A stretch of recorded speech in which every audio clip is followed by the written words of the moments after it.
ሰላም እንደምን አላችሁ ተመልካቾቼ እኔ እግዚአብሔር ይመስገን በጣም ደህና ነኝ። ዛሬ ይዤላችሁ የቀረብኩት እንዲህ እንደምታዩት በጣም የሚያምር የሚጣፍጥ ቆንጆ ሩዝ በዶሮ ስጋና በአትክልት እንዴት አድርጌ እንደማዘጋጅ የሚያሳይ ቪዲዮ ነው። እንደምትወዱት ተስፋ አደርጋለሁ። አብራችሁኝ ቆዩ።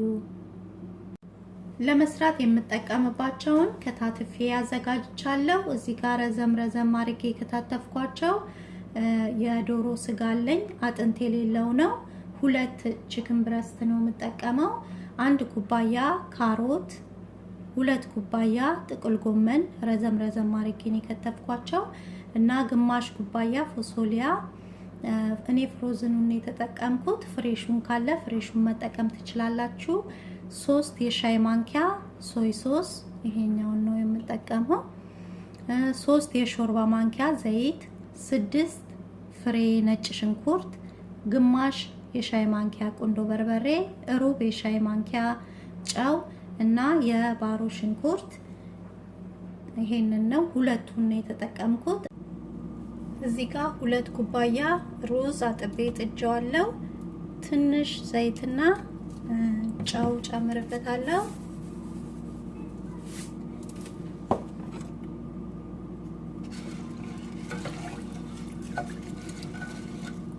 እና እስኪፈላ እጠብቃለሁ። ሩዙ እንደዚህ መንተክተክ ሲጀምር እሳቱን እስከ መጨረሻው ድረስ ቀንሼ ውሃውን መጥቶ እስኪጨርስ አበስለዋለሁ። እሺ ዘይት አደርጋለሁ ድስቴ ላይ።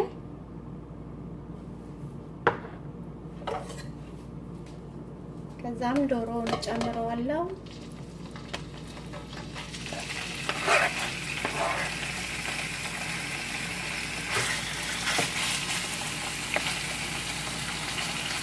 እና ዶሮውን እያማሰልኩኝ እጠብሰዋለሁ።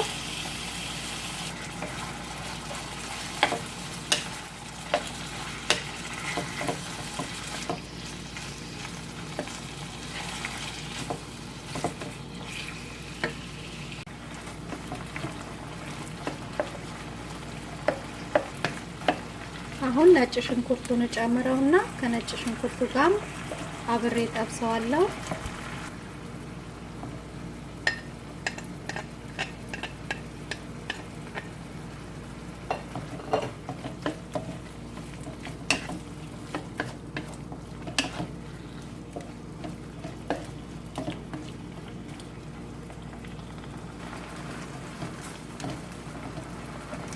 እሺ ከ3 የሻይ ማንኪያ ሶይ ሶስ ውስጥ አንዱን የሻይ ማንኪያ አሁን እጨምረዋለሁ እና 2ቱን የሻይ ማንኪያ በኋላ እንጨምረዋለን።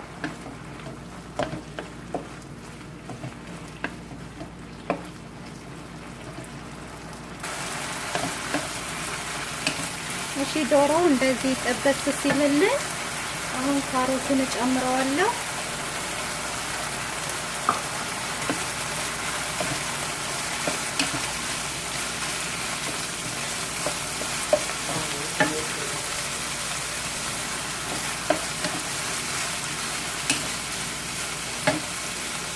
አሁን ቁንዶ በርበሬውንና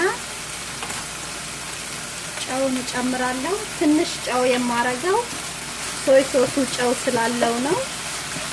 ያው እናንተ መጨረሻ ላይ ቀምሳችሁ ማስተካከል ትችላላችሁ መጨመር ካለባችሁ።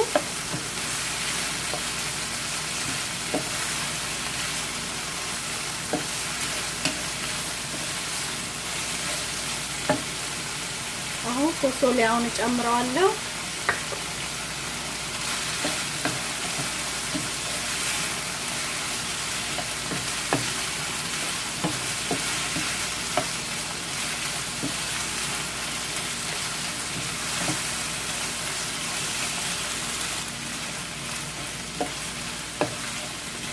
እሺ 4-5 ደቂቃ ካሮቱንና ፎሶሊያውን አብረን ከጠበስነው በኋላ ጥቅል ጎመኑን እንጨምረዋለን እና ባሮ ሽንኩርቱን እንጨምርና እሳቱን ከፍ አድርገን አሁን እሳቱን ጨመር አድርገን ለ1-2 ደቂቃ ወይም ትንሽ ጥቅል ጎመኑ በሰል እስኪል ድረስ እያማሰልን እናበስለዋለን። እሳቱን የምንጨምረው ጥቅል ጎመኑ ውሃ እንዳያወጣብን ነው። ሙክክ ብሎ እንዲበስልም አንፈልግም፣ ውሃም እንዲያወጣ አንፈልግም።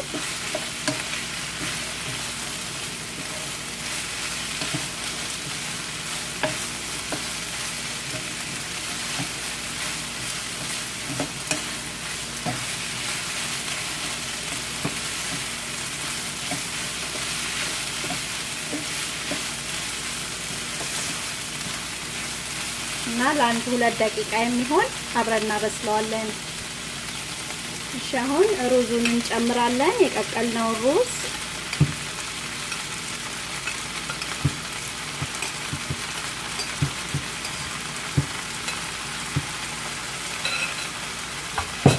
እና ሶይ ሶሱን የቀረውን እንጨምራለን።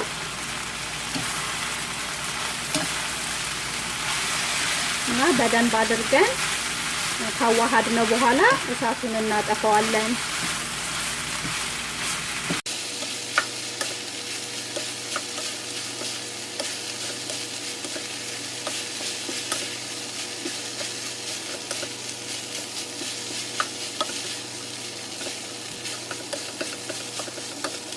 እሳቱን አጠፋዋለሁ። እሺ አሁን ለገበታ እናቀርበዋለን ማለት ነው። ያው እንደምታዩት በጣም ነው የሚያምረው የሚጣፍጠው።